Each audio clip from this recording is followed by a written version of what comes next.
Big boss Malayalam season 6 മറ്റ് സീസണുകൾക്കും മുമ്പ് തന്നെ അടിയും ഇടിയും ടാസ്കും ഒക്കെ തുടങ്ങുമെന്ന് ഉറപ്പാണ്.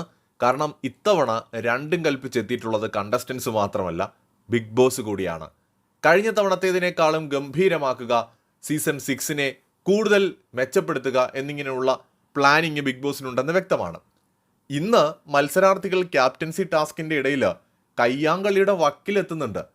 പ്രൊമോ പ്രോമിസ് അല്ല എന്നൊക്കെ നമുക്ക് പറയാമെങ്കിലും ഇനിയുള്ള പ്രൊമോകൾ പ്രോമിസായി മാറിയാൽ അത്ഭുതമൊന്നും തോന്നേണ്ടതില്ല. കാരണം എല്ലാവർക്കും അറിയാം ഓരോ ദിവസവും പ്രധാനപ്പെട്ടതാണെന്ന്. എത്രത്തോളം ഇമ്പാക്റ്റ് ഉണ്ടാക്കാൻ തുടക്കത്തിൽ കഴിയുമോ അത്രത്തോളം നന്നായിട്ട് പ്രേക്ഷകരുടെ മനസ്സിൽ സ്ഥാനം നേടാൻ കഴിയുമെന്ന് എല്ലാവർക്കും അറിയാം.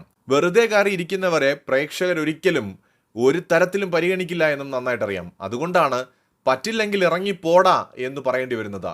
മറ്റുള്ളവരും കളിക്കാൻ തന്നെയാണ് വന്നത്. ഇത്രയും നേരം കളിച്ചവരൊന്നും വെറുതെ അല്ല, എല്ലാവരും കഷ്ടപ്പെട്ട് തന്നെയാണ് കളിച്ചത്.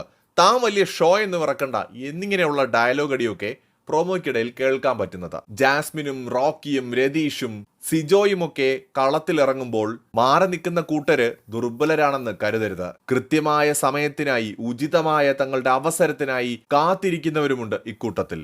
ബിഗ് ബോസ് മലയാളം സീസൺ 6 മത്സരാർത്ഥികൾ തുടക്കത്തിൽ തന്നെ തീ പാറിക്കാൻ ഒരുങ്ങുമ്പോൾ സീസൺ വേറെ ലെവലാകുമെന്ന പ്രതീക്ഷയോടെ നമുക്കും കാത്തിരിക്കാം.